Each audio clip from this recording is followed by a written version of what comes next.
जय श्री कृष्णा। रुआ सुनत तानी श्रीमद् भागवत महापुराण के 9 स्कंद की कथा। ये कथा के सुने के स्वागत बा। सुखदेव जी कहने के हे परीक्षित, ये भागवत कथा ये जियते जी ये आत्मा के जन बा जीवन मरण से के भय जौन जीवन जिंदगी के लागल बा एकरा के दूर कर देला। सो हे परीक्षित, ध्यान से सुनो। हम ऐसन वंश के कथा कहतानी जन भरत वंश जन बा ए पर गर्व कैले बा। एक बेर के बात रहे, शांतनु के छोट भाई रहले वाहिक। वाहिक के पुत्र भइले सोमदत्त।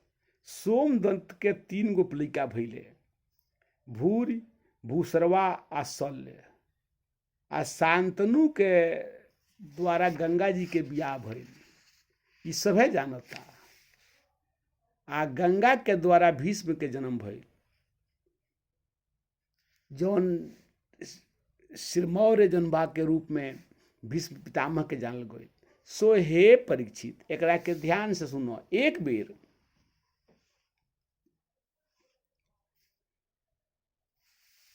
गंगा जब अपना पति के छोड़ के चल गईली, ऐसे कि शांतनु कहले कि तू जन बा ये पुत्र के छोड़ दो, तो गंगा चल गईली। ऐसे चल गईली कि वो प्रतिज्ञा कैले रहली कि हम तब तकेले तरह से रहेब जले तू हमार बात ना कटबो। जहिए हमरा पुत्रन के रोकबो से ऐसे मोह करब तो हम छोड़ के चल जाए। सो सृष्टि में एके गो बात बा, पति से पुत्र से प्रेम होखे चाहे पत्नी से प्रेम होखे। सो हे राजा, हम तरह के छोड़ के चल जाए। लेकिन जब 7 गो पुत्र के गंगा जनबा तो गंगा जी में दहवा दहली, तो 8वां पुत्र के रोक लले। गंगा कहली कि हम चल जाए। शांतनु कहले तू चल जेबू तो चल जा, लेकिन हम पुत्र से हमरा बड़ा प्रेम बा। लेकिन गंगा के चल गईला के बाद ये पुत्र के लेके बहुत काल जन बा तो शांतनु जी रहनी। लेकिन एक दिन शांतनु जी वन में घूमे, शिकार के लिए चल गई। नहीं लोग ऐसे कि राजा के वन में शिकार खेलना बहुत जरूरी हो। ऐसे कि अगर राजा वन में शिकार ना खेली तो मांसाहारी बहुत जीव बाड़े जौन के वृद्ध अवस्था में मांस ना मिलेला और खैला भी ना मरेले। सो हे परीक्षित, एकरा वजह से राजा शिकार खेले गईले। लेकिन जब वन में शिकार खेल के लौटत रहले तो देखले तो उनका नाक में मंद मंद महक आइल। और महक जब आइल बा तो शांतनु वो गंध पर जन बा तो चल धले बाड़े। जौनिया पुष्प के गंध पर भावरा चल जाला तौनिया यो गंध पर चल गई बड़े। लेकिन जब गईल बड़े तो वो गंध कौनो पुष्प के ना रहे, गंध कौनिया रहे तो एगो जन बा तो सत्यवती जन बा अपना नाय में बैठल बिया आ ओकरा शरीर से गंध आवत रहे।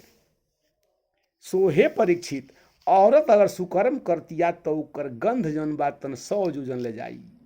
आ औरत अगर दुष्कर्म करतिया तो ओकर दुर्गंध 100 जोजन ले जाई। सो अब जन बा शांतनु कहले कि हे सुंदरी, तू हमसे ब्याह करो।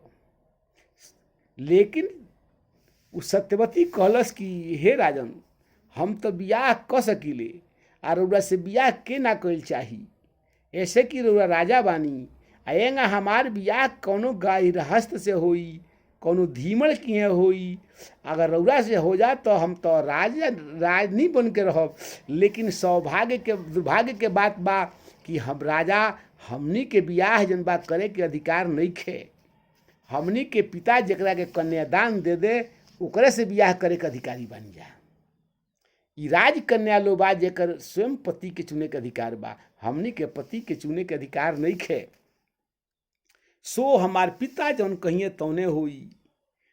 रउरा अगर हमसे ब्याह करे के बाद तो रउरा हमरा पिता से बात करी। इतना बात सुन ले तो धीमल के लगे जाके कहले कि हे धीमल राज, हम तेरा कन्या से ब्याह कई चाहतानी। लेकिन धीमल कहलन का कि हे शांतनु, हे राजा, हम तरुआ से ब्याह कई सकीले, लेकिन बियाह कर दे तो हमार आउर लड़का एगो बड़े आउर लड़का रउआ राजा बनिए, हमरा नातिन के कुछ ना मिली। इतना बात सुन के अब शांतनु सिर झुका के चल गईनी। अब यहाँ का बीमार होकर बीमार पड़ गईनी, बहुत दिन ले यहाँ का बीमार रहनी। अंत में जब देवव्रत के बात के ज्ञान भइल तो सारथी के साथे अइले। जब सारथी के साथे आइल बाड़े तो पूछले जाके वहींगा, तो उ कहलस कि हे राजकुमार, हम ब्याह कर सकीले। लेकिन जब ब्याह करे के बाद जब कहले तो देवव्रत कहले कि हम अपना से ब्याह करे के नहीं कहो, तू हमरा पिता से ब्याह करो। फिर जौन बाई कहलस कि ब्याह तो तोहरा पितो से कर सकीले, लेकिन अपना हमरा पिताजी से बात करो, ऐसे कि हमने का गारहस्थ हैं जा। जब धीमर से पूछले तो धी कहले कि जन बात तो हे राजन राजकुमार, हम तो से ब्याह कर सकीले। तो ये कहले कि भीष्म पितामह कि ना, हमरा पिता से ब्याह करे के बा। कहले लेकिन पिता से ब्याह कर दे तहरा तो राज तो तहरा मिली। भीष्म पितामह कहले कि हम राज ना करो। कहले धीमर कि तू राज ना करब ठीक बा, लेकिन तहार लड़का कही कि हम राज करो। ऐसे कि हम भले राजा हमारे पिता ना रहे ठीक बा, लेकिन राज हमारा पिता के रहे, ऐसे हमरा राज मिली। तो जनता भी तरह के कही जन बात लड़का के राज दे दी, हमरा नातिन के राज ना मिली, पनातिन के राज ना मिली। भीष्म पितामह कहले कि जा हम जीवन भर आजीवन ब्रह्मचारी रहो। इतना बात कहते कहते आकाश से जन बाबा पुष्प के वर्षा होखे लागल। आई सत्यवती के जब ले आयल बड़े हस्तिनापुर में तो अपना पिता से ब्याह करौले। जब ब्याह करा दले तो उसे जन बात तो कौनो संतान ना भइल। लेकिन अब एक बेर जब शांतनु मर गईले तो अब अपना माता सत्यवती के बड़ा दुखी रहो। तो सत्यवती के दुख के दूर करे खतरा, अब दुख के दूर करे खतरा, हे परीक्षित एक एगो बात बाका तो कथा सुनावल। कथा के अलावा ये दुख के दूर करे वाला सृष्टि में कौनो नहीं खे, ऐसे ही कथा अमृत हो। और भीष्म पितामह जन बा अपना माता से भांति भांति के कथा कहे लगले कि हे माता, इस सृष्टि पर कुछ नहीं खे, जे आयल बा सभे चल जाई। सो एक कथा कहते भर में सत्यवती के जन बा तो नींद आ गई, आ उनके जन बा वस्त्र जन से जन बा तो अंग से दूर हो गई। इतना बात देखले तो अभी रोज कथा सुनावस तो सत्यवती के दोनों पुत्र के शंका भइल कि हमारा भाई में कोनो दोष आ गई बा। जब दोष आ गई बा तो भीष्म पितामह जब देखले तो भीष्म पितामह आँख पर पट्टी बांध के माता के वस्त्र जनबातन से आचरा से जनबातन माता के अंग के ढांक धले। ई बात जब भाई लोग पूछल लो तो कहल लो कि बड़ा अनर्थ हो गई। ये हमनी का अपना भाई पर जनबा शंका करता नहीं जा। आ इतने में जनबा तौन कुछ दिन बीतल तो ई विवाह करे योग्य भइले। तो विवाह करे खतरा जनबा अपना भाई जनबा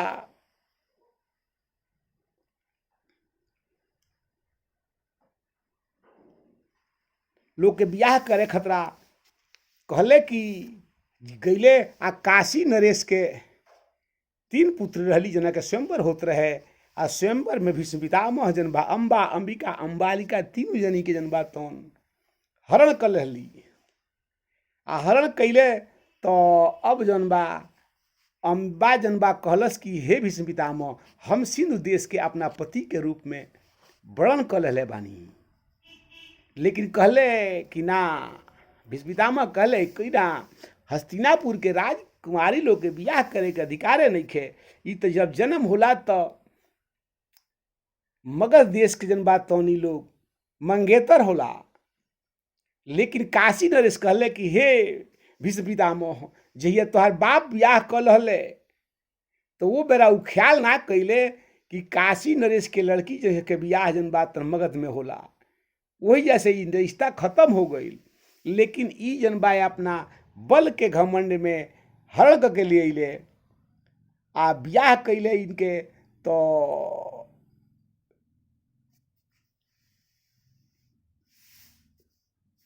विचित्र ब्रिज आ चित्रांगद दोनों भाई में विचित्र ब्रिज से बियाह हो गई काशी नरेश के दोनों कन्या के, अंबिका के अम्बालिका के। तब विचित्र ब्रिज बड़ा भोगी रहले, लेकिन ओइजा जौन बा एगो भाई के नाम रहे चित्रांगद। चित्रांगद जौन बा तौन कहले हमरा विवाह से के इच्छा नहीं खे, तो ई वन में शिकार खेले गईले। या चित्रांगद नाम के गंधर्व से युद्ध भइल आ मारल गईले। आ विचित्र ब्रिज के क्षय रोग हो गई, क्षय से मर गईले।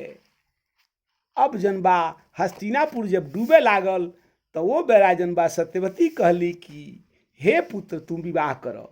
भीष्म पितामह कहले विवाह हम नहीं कर सकत, ऐसे कि पिता के वचन धैले बानी। तो जब वचन धैले बानी तो वो बेराई वेद व्यास जी आयल बानी। आ वेद व्यास जी से जनबा तौन नेत्र भोग कैले बानी। तो गंधारी के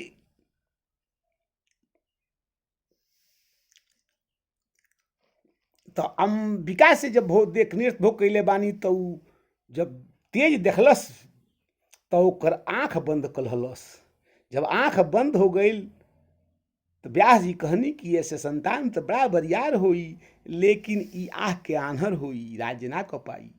लेकिन अम्बालिका जब गईली तो ई जौन बात तौन देख के आ तेज देख के व्यास जी के इनके जन बात तौन शरीर पीला पड़ गई। कहनी कि वेद व्यास जी की यहू जन बात तौन बहुत ज्ञानी होई, लेकिन पांडु रोगग्रस्त होई। लेकिन दासी एगो रहे, दासी भी जन बात भइल कहीं हो सकता दासी के सहयोग मिले। तो दासी के जब जन बात तो नेत्र भोग कैनी तो वो हंसते चल गई, जौना से विदुर जी के जन्म भइल। आ अंधा आँख बंद कललस ओकरा से धृतराष्ट्र के जन्म भइल। आ जौन पियर हो गई शरीर ओकरा से जन बात तौन पांडु के जन्म भइल। सो हे परीक्षित, ये तरीका के हस्तिनापुर के भीष्म पितामह से लेके आ पांडु लोग के जन्म के कथा है। जय श्री कृष्ण।